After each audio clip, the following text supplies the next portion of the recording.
It took us too long in my mind, and it's on me, to flip the switch from a completely security company to an open source driven company. It's a cultural change. I think the team was amazing in embracing it, but it took us a little bit too long to actually put our actions when our mouth is. We would always say, we're an open source company, we're going to open source everything. Everything in the cluster is going to be open source, and then a new functionality will come in. Are you really going to open it? And in the beginning, we were very hesitant. Now I think we, as a company, embraced it. My name is Shauli Rozen, and I'm co-founder and CEO at Armo. This is Code Story, a podcast bringing you interviews with tech visionaries. Like 6 months moonlighting. There's nothing on the back end. Who share what it takes to change an industry. I don't exactly know what to do took next. many goes to get right. Who build the teams that have their back. The company is its people. The teams help each other achieve. I was proud of our team. Keeping scalability top of mind. All that infrastructure was Yes, we've been fighting it as we grow. Total waste of time. The stories you don't read in the headlines. It's not an easy thing to achieve, mind Took it you. off the shelf and dusted it off and tried it again. To ride the ups and downs of the startup life. You need to really want it. Not just about technology. All this and more on Code Story. I'm your host, Noah Lappart, and today how Shauli Rozen is giving you actionable and contextual security so you can cancel the noise and fix your Kubernetes. This episode is sponsored by Kiteworks. Legacy-managed file transfer tools lack proper security, putting sensitive data at risk. With Kiteworks MFT, companies can send automated or ad hoc files in a fully integrated, highly secure manner. The solution is FedRAMP Moderate authorized by the Department of Defense and has been so since 2017. Step into the future of secure managed file transfer with Kiteworks.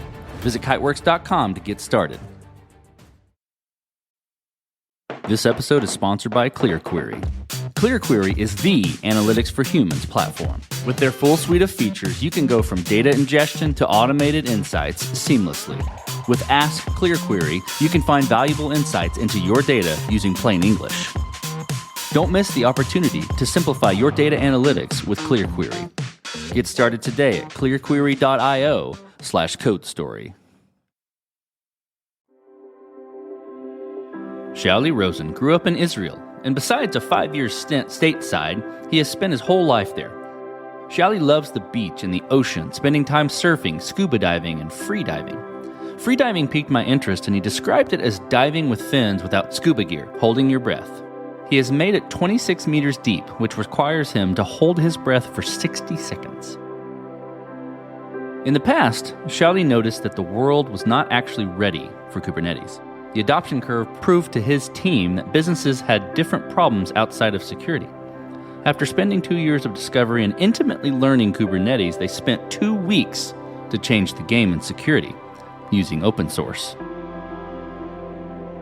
This is the creation story of Armo Security.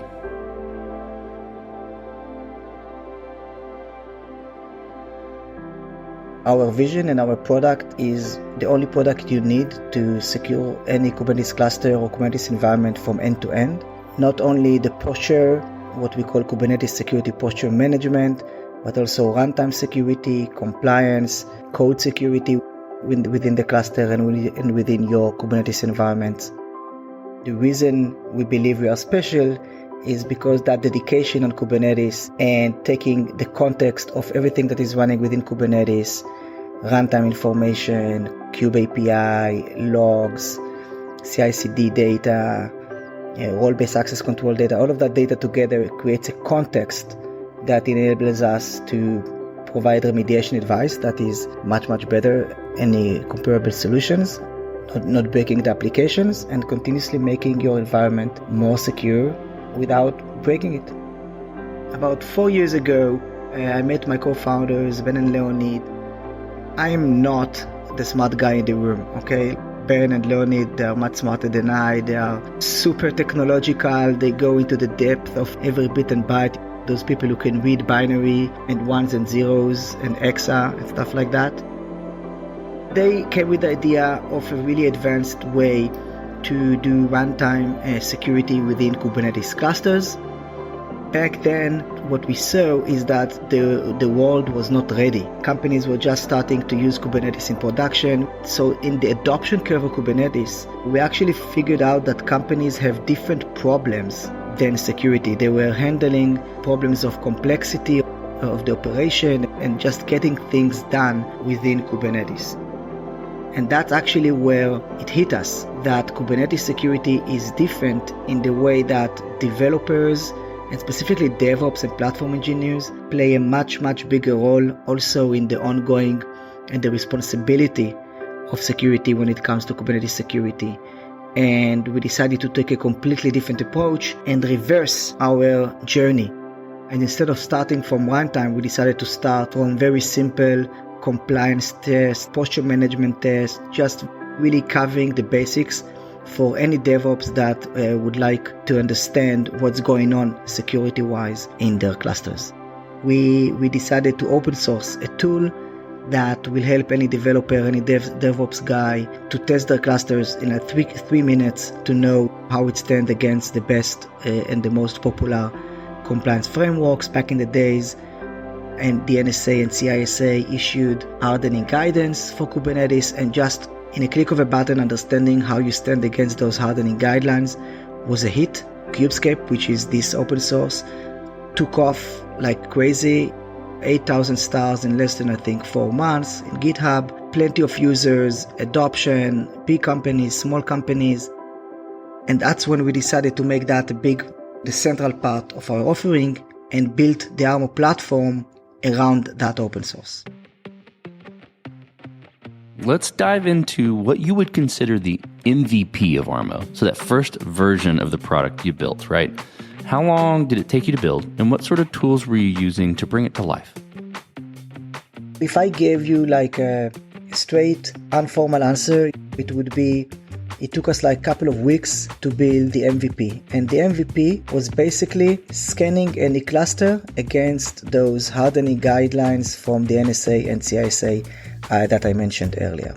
Very simple, just take it, run it against your cluster and get the results. You might say 2 weeks, it's very quick.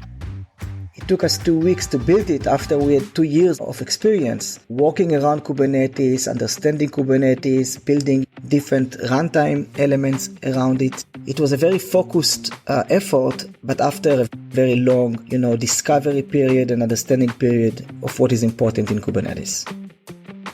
With any MVP, you've got to make certain decisions and trade-offs. And I assume during that 2-year time frame of discovery, you figured out what not to do and what to do, or where to start, how to limit your scope, how to do it a certain way, right? So tell me about some of those decisions you had to work through and how you coped with the decisions.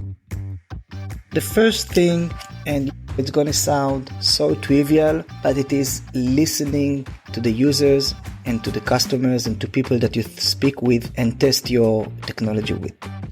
When you think about it, it is very easy to have what I call happy ears, and hearing what you want to hear, even though the nuance of what the user is saying is telling you, I'm not yet ready for this technology, give me something more simple. So I think the main decisions that it took us about 6 months to start making them, but once we started to make them, I think it was very clear that usability and the ability for the user to understand very quickly what they are getting, what is the outcome of every action that they are doing within the platform. Even compromising, I would say, completeness for easier understanding of the results, for example, that's where we made most of the trade-offs.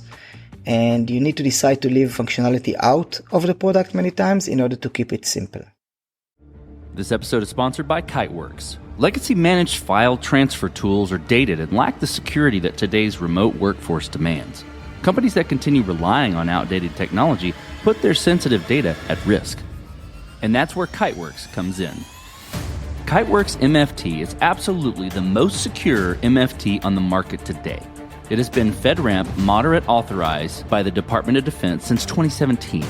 Through FedRAMP, Kiteworks' level of security compliance provides a fast route to CMMC compliance, saving customers time, effort, and money. Kiteworks MFT makes it easy for users to send automated or ad hoc files via fully integrated shared folders and email. Administrators can manage policies in a unified console and create custom integrations using their API. Did we mention it's secure? The level of security with Kiteworks solution is rare to find. Step into the future of secure managed file transfer with Kiteworks. Visit kiteworks.com to get started. That's KITEWORKS.com. This episode is sponsored by CacheFly. The web is a competitive place, and if your site delivers its content pixelated, slow, or not at all, well, then you lose. But that's where CacheFly comes in. CacheFly delivers rich media content up to 159% faster than other major CDNs. Through ultra-low latency streaming, lightning-fast gaming, and optimized mobile content, the company offers a variety of benefits. For over 20 years, CacheFly has held a track record for high-performing, ultra-reliable content delivery. While competitors call themselves fast or use cute animal names, only CacheFly holds the record of being the fastest and serves customers like Adobe, the NFL, or Roblox, where content is created by users and must be delivered in real time. For the first time ever, Code Story listeners can get a 5 terabyte CDN for free. Yep, you heard that right, free. Learn more at cachefly.com/codestory. That's CACHEFLY.com/codestory. Let's move forward then. So you got the MVP, you've made those decisions and trade-offs, you're getting some traction. How did you progress the product from that point and mature it? I think to wrap that in a box a little bit, what I'm looking for is, how did you build your roadmap? How did you go about deciding, okay, this is the next most important thing to build or to address with Armo? So the great thing was the user engagement and the community engagement. Because once you have so many users speaking with you on the community Slack, opening GitHub issues, engaging with you on an onboarding calls, and coming to you in conferences and knowing about you and testing you, the volume of, I would say, new feature recommendations is really big.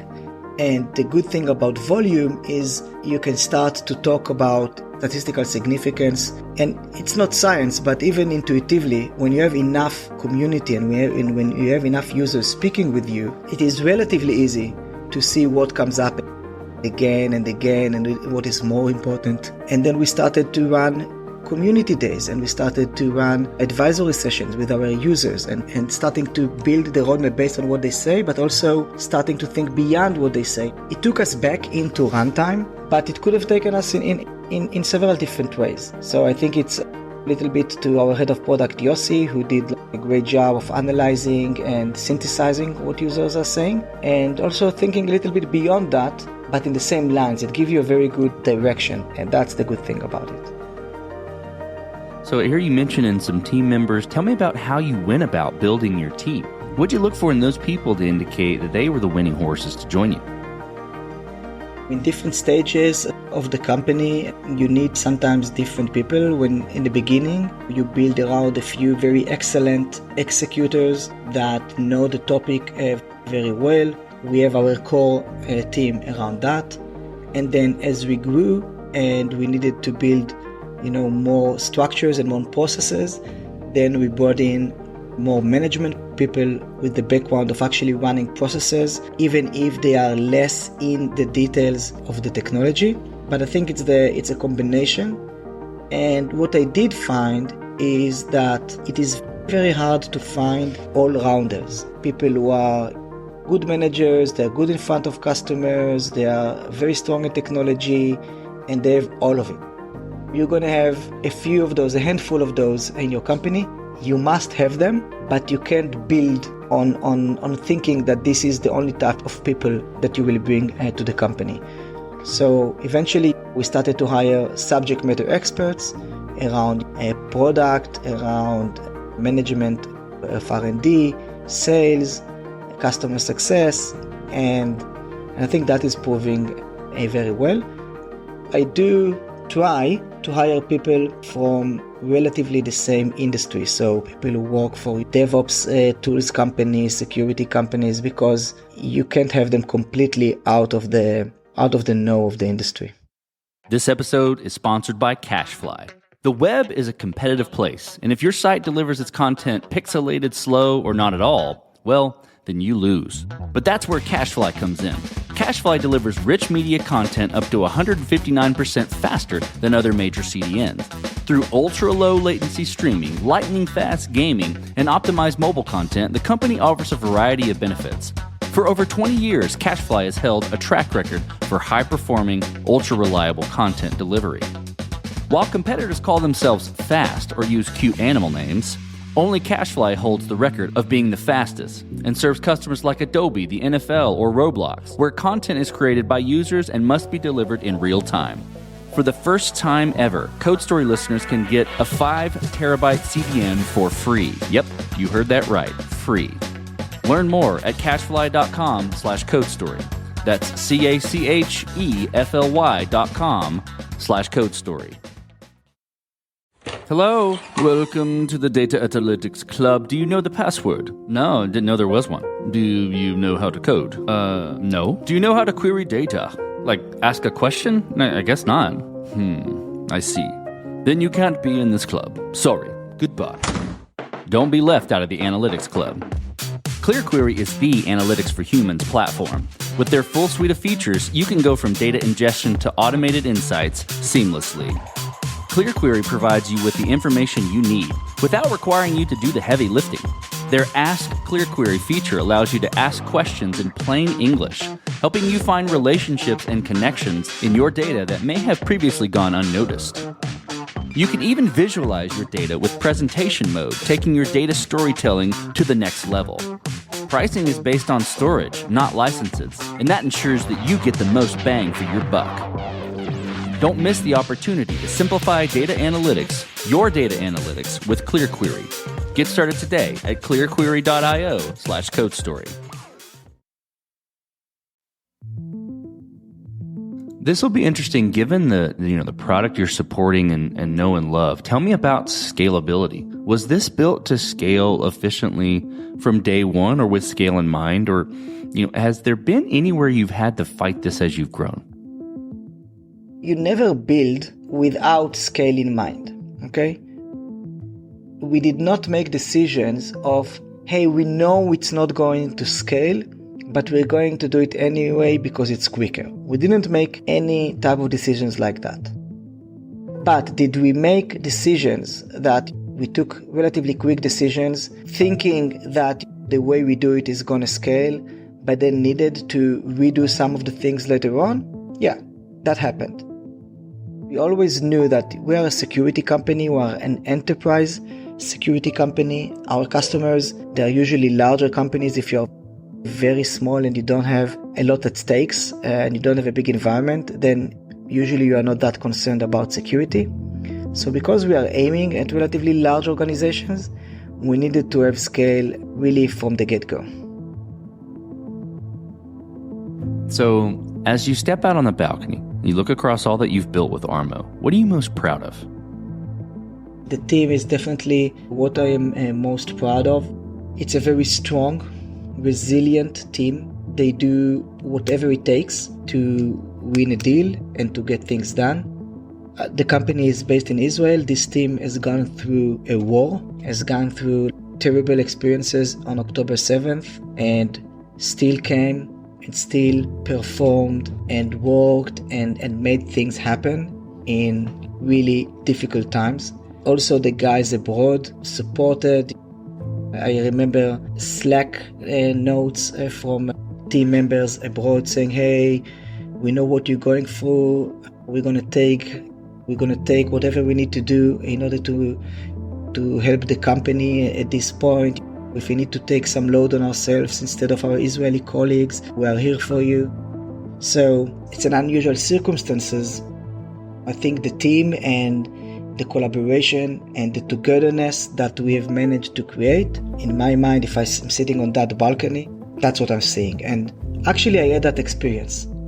We gathered there was a PR, I remember, and we wanted to do a company picture for that PR. Everybody is dressed with the Armo t-shirt, right? And we have this location in Jerusalem where everybody's getting organized, and the photographer is saying, hey, guys, come in, come here, come there.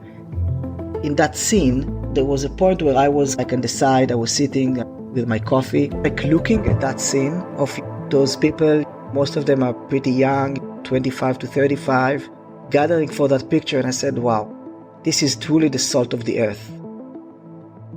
Okay, Shauli, let's flip the script a little bit. Tell me about a mistake you made and how you and your team responded to it. The time it took us to understand Kubernetes is really a DevOps, a platform engineering. Kubernetes security is platform engineering focused, and that we need to find the right way to get to the hearts of those stakeholders. And then once we knew that, it took us a lot of time to get comfortable with open source. Today, Kubescape and us being part of the open source community, and we are feeling very native in the CNCF, the Linux Foundation. It took us too long in my mind, and it's on me, to flip the switch from a completely security company to an open source driven company. It's a cultural change. I think the team was amazing in embracing it, but it took us a little bit too long to actually put our actions when our mouth is. We would always say we're an open source company, we're going to open source everything. Everything in the cluster is going to be open source, and then a new functionality will come in. Are you really going to open it? And in the beginning, we were very hesitant. Now I think we, as a company, embraced it, and it took us a little bit too long, but I think now we are fully behind it. This will be fun to hear. What does the future look like for the product and for your team? I see growth ahead. I always say I'd love to grow in income while not growing too much in expenses, right? And I think I have the right team that will take me to a very sizable revenue position. And we don't need to grow the team exponentially in order to do that. I think we have the right processes and the right teams in place. I do see us going more and more into enterprise accounts and enterprise organizations. We are already in many of those, and I just see that growing. I see DevOps and DevSecOps and security engineering and security architects all merging together and getting shared responsibility around Kubernetes security. And I think one of the challenges that we already had and that we're going to continue to try to solve in the future is how can our product create joint discussions and shared language between those stakeholders, because security, they talk the risk language, and sometimes DevOps, they don't speak the risk language, and we see a lot of tension between platform engineering teams and security teams. And I think bridging that gap is going to be the future of Armo and the future of Kubernetes security in general. Let's switch to you, Shauli. Who influences the way that you work? Name a person or many persons or something you look up to and why. I have many mentors. One of the things that I am not afraid to do is to consult with many people around me. I have very, I would say, talented and knowledgeable board members. I'm lucky to have them in my board, and I consult with them quite a bit. Some might say too much, right? There is always a balance between how much you want to share with your board. And many people, I've heard the recommendation not once in my life, which is manage what you share with the board, manage the board. I have to say, I'm probably not doing that very well. I'm probably, I don't know if too open, but very open with my board. And as of now, in my mind, it proves valuable. And I think I'm doing that because I feel I have the right people in my board that I can listen to and will give me the right advice. They come from the right places in the industry. They've seen things. They've been where I am. They've been entrepreneurs in the past. So I feel like I can trust them, and I feel we have a shared interest. So a lot of people in my board. I have many mentors for my army time around leadership that have, I would say, sculptured the way I lead my team. Many times I get this feedback, for example, here in the company that, hey, you are too close to the employees. Like I said before, it's a brotherhood, right? It's a very close community of employees, and I think it's because that is how my unit worked in the army. And I'm still learning and changing all the time, because every step that we get to as a company is the first time that I'm experiencing that as a leader. I've been in startups before as in executive positions. There is a quote from a guy who is also, if you're talking about mentors, Pini Yakuel, who was the CEO of my previous company. He was always saying to me, we grew the company from 20 people to 200 people when I left. And he said, when we were 20, he said, Shauli, I've never been a CEO of 20 people company. And then when we were 50, I said, I've never been a CEO of a 50 people company. So every experience also for me is new, and I need to adjust and I need to change my leadership style. So I think the people that you put around you are super important to help you adjust to each one of those phases. Okay, Shauli, last question. So you're getting on a plane and you're sitting next to a young entrepreneur who's built the next big thing. They're jazzed about it. They can't wait to show it off to the world and can't wait to show it off to you right there on the plane. What advice do you give that person, having gone down this road a bit? Ask for money early. I think one of the biggest things that many entrepreneurs fall in is they get design partners and they give them the product for free because they want to build the product. But I don't want to take credit for the quote, but I've read somewhere a quote which says, when you ask people for their opinions, you get lies. When you ask for their money, that's when you get the real feedback. And I think that's one very practical advice. Start selling quickly. Start to try selling quickly to get the no very quickly, because it will always start with a no. That's fantastic advice. Well, Shauli, thank you for being on the show today. Thank you for telling the creation story of Armo. Thank you for having me. And this concludes another chapter of Code Story.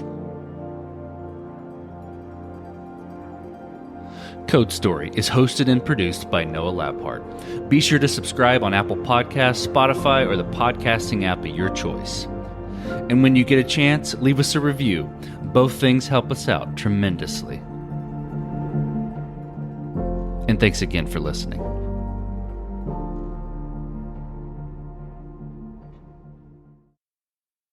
Life can be chaotic. If you're running a retail business, don't let disorganized order fulfillment add to the chaos. Use ShipStation instead. With ShipStation, you never have to worry about shipping and fulfillment again. Whether you're running a business out of your garage or you have multiple warehouses, ShipStation is ideal for every phase of your business's growth. Save time with one login for all your stores and by automating repetitive tasks. Plus, you'll save money with the best shipping rates from global carriers. ShipStation's industry-leading features help you deliver a better customer experience. They'll get accurate and faster shipments along with automated tracking updates with your branding. And with up to 88% off UPS and USPS rates and up to 90% off FedEx rates, ShipStation is the fastest and most affordable way to ship. Calm the chaos. Switch to ShipStation today. Start a free trial at shipstation.com/audio. That's shipstation.com/audio.